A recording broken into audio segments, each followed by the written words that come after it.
Assalamualaikum warahmatullahi wabarakatuh. Nama saya Dava Satrio Rizky Wicaksana dari kelas 12 MIPA 7, nomor absen 8. Di sini saya akan melakukan ujian praktik ekonomi mengenai perusahaan jasa, jurnal umum, neraca saldo, dan buku besar. Yang pertama adalah perusahaan jasa. Perusahaan jasa adalah badan usaha yang kegiatannya menciptakan sesuatu yang tidak berwujud, tetapi manfaatnya dapat dirasakan oleh manusia yang bertujuan untuk memperoleh keuntungan. Dari pengertian tersebut dapat diuraikan ciri-ciri perusahaan jasa, yaitu yang pertama, tidak berwujud. Artinya, sifat jasa tidak memiliki wujud fisik yang dapat diraba atau dilihat. Yang kedua, tidak dapat dipisahkan. Artinya, tidak ada pemisahan antara produksi dan penjualan, yang berarti keduanya dilakukan secara bersama-sama. Yang ketiga, berubah-ubah. Artinya sifat jasa tidak dapat distandarisasikan karena sangat bergantung pada faktor selera, waktu, tempat, dan karakteristik konsumen. Yang keempat, tidak dapat disimpan. Artinya jasa tidak dapat disimpan untuk dijual kembali pada waktu yang berbeda. Oleh karena itu, perusahaan jasa tidak memiliki persediaan barang. Yang kedua, ada jurnal umum. Sebelum membuat jurnal umum, kita harus memperhatikan dalam menganalisis bukti transaksi. Bukti transaksi adalah dokumen-dokumen dasar transaksi, baik yang dibuat sendiri maupun yang berasal dari pihak luar, yang digunakan sebagai sumber pencatatan atau penyusunan laporan keuangan oleh suatu unit usaha. Bentuk bukti transaksi keuangan dapat dibedakan menjadi dua, yaitu bukti transaksi intern, contohnya penaksiran kerugian piutang, pembebanan biaya yang dibayar di muka, dan penyusutan aset tetap. Yang kedua, bukti transaksi ekstern, contohnya faktur, nota, cek, dan kwitansi. Bukti-bukti transaksi yang digunakan perusahaan antara lain, yang pertama kwitansi, yang kedua cek, tiga nota kontan, keempat faktur, kelima nota kredit, keenam nota debit, ketujuh bukti memorial, kedelapan bukti kas masuk, yang kesembilan bukti kas keluar. Jika sudah masuk dalam menganalisis bukti transaksi, yang selanjutnya kita dapat membuat jurnal umum. Jurnal umum merupakan catatan akuntansi pertama setelah bukti transaksi. Jurnal umum menyediakan catatan yang lengkap dan permanen dari semua transaksi perusahaan yang disusun dalam urutan kronologis kejadiannya sebagai referensi di masa mendatang.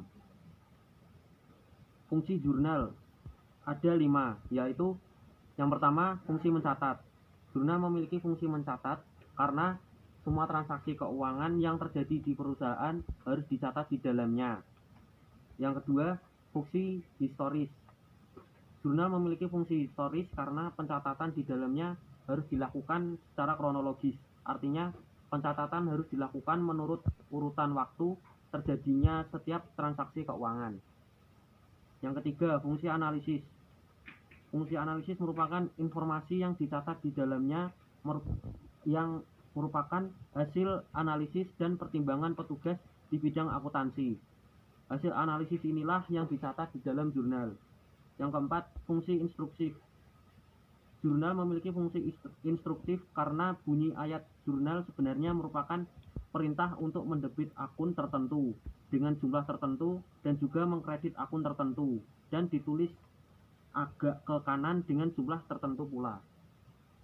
Yang kelima, fungsi informatif. Fungsi informatif merupakan dari dalam jurnal dapat diperoleh informasi secara detail tentang transaksi keuangan yang telah dilakukan oleh perusahaan. Setelah jurnal umum, kita dapat memindah bukukan jurnal ke buku besar. Buku besar adalah kumpulan dari perkiraan akun yang saling berhubungan dan merupakan satu kesatuan yang menggunakan perubahan aset, liabilitas, ekuitas, pendapatan, dan beban.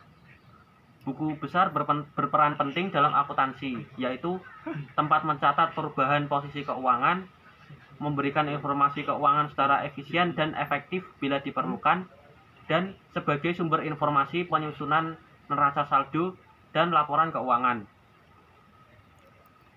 Proses memindahkan ayat-ayat jurnal yang telah dibuat ke dalam buku jurnal ke buku besar disebut posting, yaitu memindahkan jumlah dalam kolom debit jurnal ke sisi debit rekening atau akun dan memindahkan jumlah dalam kolom kredit jurnal ke sisi kredit akun.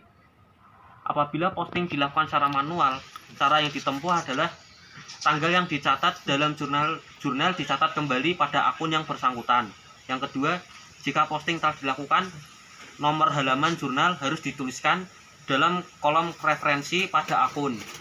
Yang ketiga, setelah melakukan posting, maka nomor akun yang telah diposting ditulis dalam kolom referensi pada jurnal. Jika telah menuliskan nomor akun yang telah diposting pada kolom referensi dalam jurnal, akan tampak bahwa jurnal tersebut telah diposting dan menunjukkan bahwa ada hubungan antara jurnal dan akun buku besar. Kemudian yang terakhir adalah menyusun neraca saldo. Neraca saldo adalah suatu daftar yang memuat saldo-saldo akun buku besar yang ada dalam perusahaan. Neraca saldo dibuat pada akhir periode setelah posting jurnal transaksi selesai dilakukan. Neraca saldo disusun dengan tujuan menguji kesamaan jumlah debit dengan jumlah kredit dalam buku besar dan juga mempermudah dalam penyusunan laporan keuangan. Walaupun jumlah debit dan kredit dalam neraca saldo sudah sama, tetapi itu bisa saja mengalami kesalahan. Kesalahan-kesalahan tersebut antara lain adanya transaksi yang belum dicatat, adanya pendebitan dan pengkreditan ke dalam akun yang salah, adanya kesalahan jumlah rupiah dalam buku besar, dan adanya kesalahan yang saling menutup. Cara pengisian neraca saldo adalah sebagai berikut. Yang pertama, kolom 1 diisi dengan kode akun yang ada dalam buku besar secara berurutan sesuai dengan kode akun masing-masing. Kolom 2 diisi dengan nama akun buku besar secara berurutan, yaitu aset, liabilitas, ekuitas, pendapatan, dan beban.